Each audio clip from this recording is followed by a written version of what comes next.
Halo teman-teman semua, adik-adikku, para pelajar SMA dimanapun Anda berada. Selamat pagi, selamat siang, salam sejahtera untuk kita semua, salam sehat tentunya, dan mudah-mudahan kita selalu dalam keadaan berbahagia. Adik-adikku, para pelajar, pada kesempatan kali ini saya ingin memberikan tips yang sangat-sangat dinanti oleh jutaan siswa. Mudah-mudahan tips saya ini bisa membekali adik-adik sekalian, terutama adik-adik pelajar yang ingin melanjutkan di perguruan tinggi negeri yang dicita-citakan.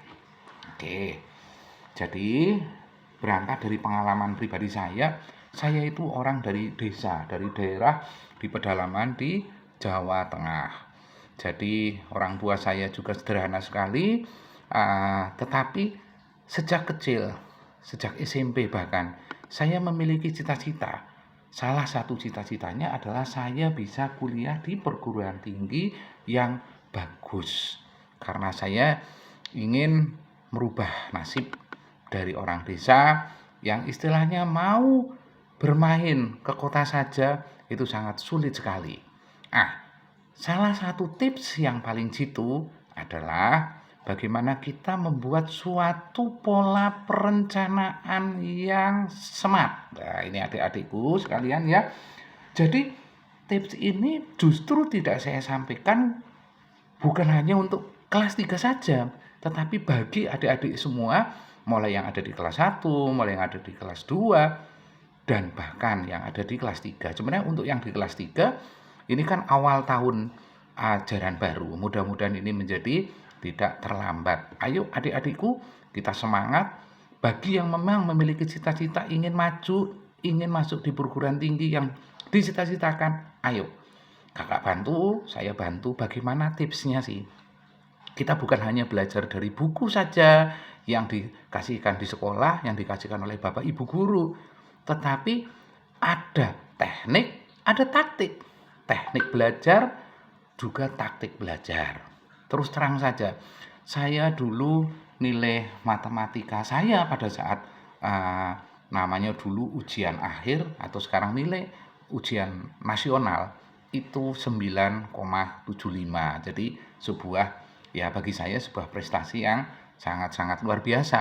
Pada saat saya kuliah pun saya juga terjun ke beberapa bimbingan belajar, cuma saya sebagian besar saya malah lebih suka menangani privat karena lebih lebih tepat sasaran, lebih tahu bagaimana problem-problem mereka. Jadi gini yang ingin saya kasihkan ini untuk periode pertama. Nanti ada lanjutan dan lanjutannya. Ini step pertama.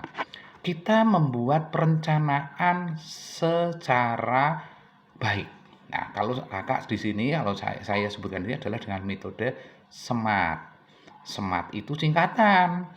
Bisa spesifik, S-nya, M-nya measurable, terukur. Nah, tadi ya, spesifik, measurable, terukur, terus A-nya achievable, dapat dicapai. R-nya reliable, realistis, sama T-nya adalah time bound atau punya batasan waktu. Jadi adik-adik khusus yang kelas 1 ini masih punya waktu yang sangat panjang sekali untuk membuat suatu perencanaan yang smart. Perencanaan apa? Pertama, saya mau masuk kemana nih besok cita-citanya? Mau masuk ke perguruan tinggi mana? Mau masuk ke jurusan apa? Itu harus direncanakan sejak sekarang, sejak dini. Nah, bagaimana tadi? Spesifik. Spesifik artinya apa? Kita jangan ngambra-hambra. Saya mau masuk jurusan A, B, C, D sampai bingung kepalanya. Jangan ya. Nah, harus spesifik. Kira-kira mau masuk jurusan apa yang pertimbangannya banyak. Pertimbangannya contohnya misalnya pertama kali itu mengukur diri sendiri dulu. Saya sukanya talentnya itu di apa sih?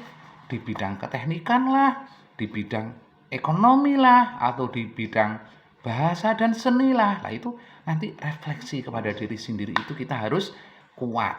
Inilah pentingnya kita membuat suatu perencanaan yang tadi spesifik. Habis itu apa M-nya? Measurable. Terukur artinya apa? Ketika saya ini kelas 1 SMA nih, saya mau masuk besok, masuk perguruan tinggi A dengan tadi spesifik saya, contoh misalnya saya mau masuk fakultas teknik. Wah, saya mampu ndak ya? Oh ya, saya pertama saya senang, yang kedua saya mampu ndak? Persoalan mampu atau tidak mampu nanti ada skema lagi, ada planning lagi, ada rencana lagi, agar supaya ketika hari ini kita tidak mampu, maka diharapkan ketika nanti kita mengikuti tes, entah itu SNMPTN, entah itu UTBK, kita bisa mencapai tujuan itu. Nanti, ini yang nanti. Yang penting kita membuat suatu perencanaan dulu secara SMART. Tadi spesifik, kedua measurable terukur. Jadi kira-kira nyampe ndak ini? Untuk 3 tahun ke depan saya membuat perencanaan ini, agar perencanaan ini menjadi matang, agar perencanaan ini tidak meleset. Itu dulu membuat perencanaan. A-nya achievable, dapat dicapai nih. Jangan sampai ya misalnya kita punya cita-cita setinggi bintang di langit, tetapi kita sendiri tidak ada nih, tidak ada alat untuk mencapai ketinggian tersebut. Ini impossible. Makanya achievable, jadi dapat dicapai. Dapat dicapai itu tadi tolak ukurnya sesuai dengan kemampuan, sesuai dengan minat, sesuai dengan kecakapan kita. Terus reliable, realistis. Jangan misalnya saya mau kuliah di Hong Kong nih, ternyata saya berasal cuma dari desa sekali yang bahasa Inggrisnya saja saya nggak mampu nih untuk menguasai bahasa Inggris, kuliah di Amsterdam contohnya. Ini hanya sekilas saja. Yang kedua, yang terakhir adalah time bound, batas waktu. Kita harus membatasi perencanaan kita. Kira-kira kita mau nanti ini kan